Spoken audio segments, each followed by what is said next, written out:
સુરેન્દ્રનગરના ખારાઘોડા, ઝીંઝુવાડા, ઓળુ વિસ્તારના અગરિયાઓના બાળકોને શિક્ષણ આપવા રણમાં મોકલતી બસ શાળાઓ જર્જરિત થઈ ગઈ છે।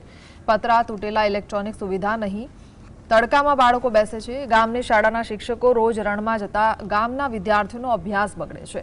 અગરિયા સમાજે રણમાં સ્થાયી શિક્ષકોની નિમણૂક કે બાળકોને ગામમાં લાવી શિક્ષણ આપવાની માંગ કરી છે। શિક્ષણ વ્યવસ્થા સામે ભારે રોષ વ્યાપ્યો છે। રણના બાળકોને ભણાવવા જાય છે અને એની અંદર એક બાળક 5મા વાળું હોય છે, એક બાળક 7મા વાળું હોય છે, એક 8મા, અલગ અલગ ધોરણના બાળકોને ત્યાં ભણાવે છે। તો તે ગણિતનો શિક્ષક જાય તો એ બાળકો અહીંયા ગણિતના બધા વિદ્યાર્થીઓનું ભવિષ્ય બગડે છે અને ત્યાં રણની અંદર જે ભણાવવા જાય ત્યાં બધા અલગ અલગ છોકરા હોય તો એમને ભણાવે કઈ રીતે? 8મા વાળા બાળકને ભણાવે તો પહેલાવાળા બાળકને ખબર શું પડે? તો સરકારને એવી વિનંતી છે, આ પ્રોજેક્ટ બંધ કરી અને ત્યાંથી રણમાં તમે બસ મોકલો, 5 કે 7 બસો મોકલો અને ત્યાંથી બાળકોને જે નજીક ગામ પડતું હોય ત્યાં એમને શિક્ષણ આપવા માટે ગામમાં લાવો અને આ રીતે આયોજન કરો। નહીંતર અમારા રણના અગરિયાના બાળકોનું ભવિષ્ય